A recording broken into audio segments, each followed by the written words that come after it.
Beacon Press Audio presents A Protest History of the United States by Gloria Browne-Marshall.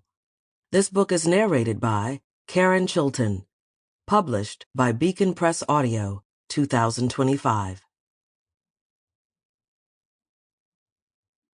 Author's Note: Protest matters. Protests have led to changes in political will and winds. One person chooses to courageously defy, question, or demand change from the powerful in relative anonymity, where masses of people, with song and soulful sharing, are moved to stand shoulder to shoulder, chanting in unison, collectively presenting their grievances against injustice by law or by tradition. Despite possible consequences, they all want to make a difference. Protest, to me, is spiritual. My first protest outside of my family was in 3rd grade. I marched through the streets with classmates, carrying signs demanding that the adults vote to pass a tax levy to finance public school renovations. We laughed, sang a protest song I had written, and watched the sun set, feeling ourselves champions of a cause we believed all adults would be foolish to ignore. The measure failed miserably. Some white parents had started their abandonment of the city's public schools in the wake of racial desegregation. Learning in integrated classrooms, living in mixed neighborhoods, perhaps having a person of color in leadership who made decisions affecting their lives was anathema. They crept away into the suburbs to create secluded white havens, taking their children and a flawed notion of democracy with them. Now their children and grandchildren have come to the cities as urban settlers, estranged from or unaware of the history of colonial settlers, redlining, busing, or environmental racism. I am writing this book because activists are soldiers for social justice, deserving of recognition for their service and sacrifice, perhaps even via a special day or designated cemetery. Far too many community organizers become elderly without a pension, pass away without enough money for a casket, with lives shortened by constant self-deprivation, giving their time to the cause of others instead of to themselves or their families. Fannie Lou Hamer was a Mississippi sharecropper, forced out of her home, clothes thrown out on a dirt road because she had registered to vote. As a voting activist, she was arrested, then beaten after leading other African Americans in Mississippi to the polls. Employers refused to hire her, and death threats were constant, as were money worries and stress.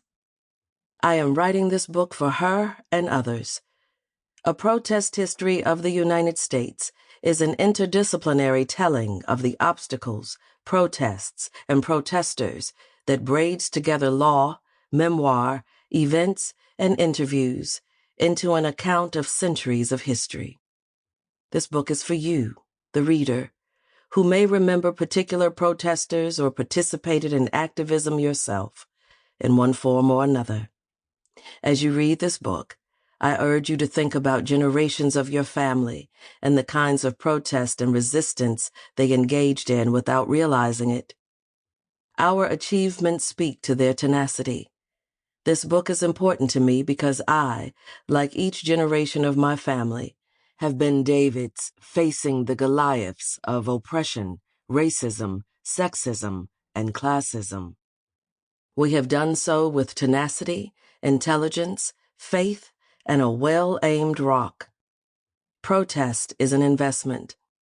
My African-American high school music teacher, Mrs. Baskins, tried to explain the debt we all owe to the next generation. I apologize on behalf of a raucous concert choir class that failed to embrace the songs of freedom, struggle, and resistance. Only later did I realize those songs contained history, life skills, and protest. She, like me, had been integrated into the white school across town.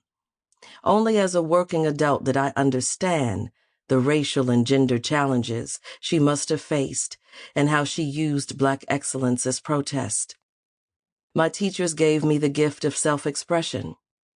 I am a playwright and writer, a social justice attorney and teacher. Music, theater, song, dance, film, sculpture, and drawing can all be protest. Art has long been a part of activism. Protests can be on canvases or billboards, sung in deep-throated jazz or opera, danced in ballet, tap, or modern, ignited in theaters and in the streets. Do something. In art or academia, take a knee or walk the picket line. Whether lawyer or librarian, be the first or refuse to be last, but recognize a responsibility to keep progress moving. An investment of sweat and blood allowed me the time to write, and you the time to read this book. It is humbling to realize so many made sacrifices without ever knowing our names. Progress comes from public pressure, creating equality under law, because for most of this nation's history, the rule of law was a grand idea whereby every person was equal under law. However, historically, the role of law is too often to control the labor class, people of color, women, the poor, immigrants, the marginalized, queer people, disabled people, and their allies, until a critical mass of people rise up and convince stakeholders, influencers, attorneys, and politicians to join their fray. For many, there is little connection between the freedoms they enjoy and the protests needed to make these rights a reality. For example, the 8-hour work week was not readily handed to workers. Lives were lost to achieve it. The U.S. Constitution may provide the right on paper, but I was able to enter the once segregated Main Library in Kansas City, Missouri, because of protests against discrimination. A source of pleasure for me during hot Midwestern summers was taking the bus downtown and nurturing my curiosity and love of books at the library, or walking to the local museums that would have turned me away a generation before. Protest is primal. This book expands protest and resistance to include the precisely planned labor protests by the mill girls in the 19th century, the 1963 March on Washington for Jobs and Freedom, the 1975 Chinatown protests in New York City, and the Women's March of 2017. Protest includes the spontaneity of slave uprisings, West Virginia coal mine gunfights, anti-war marches, and urban rebellions.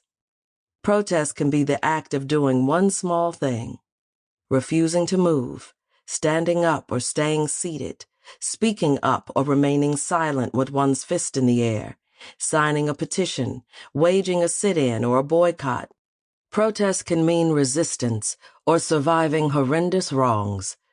This book is an extension of my research, writing, and speaking on protest, law, and violence in colonial America and the United States from 1607 to the present. Indigenous peoples studied the colonial statutes and treaty laws, as did some fugitives from slavery, newly arrived immigrant workers, women seeking the vote, and those not formally educated, who learned to bend the power of law to their needs. The rule of law remains an American ideal, a concept that protest brought into the realm of reality. Unfair laws are usually at the heart of protests, triggering demonstrations, civil disobedience, strikes, rallies, and sometimes armed combat.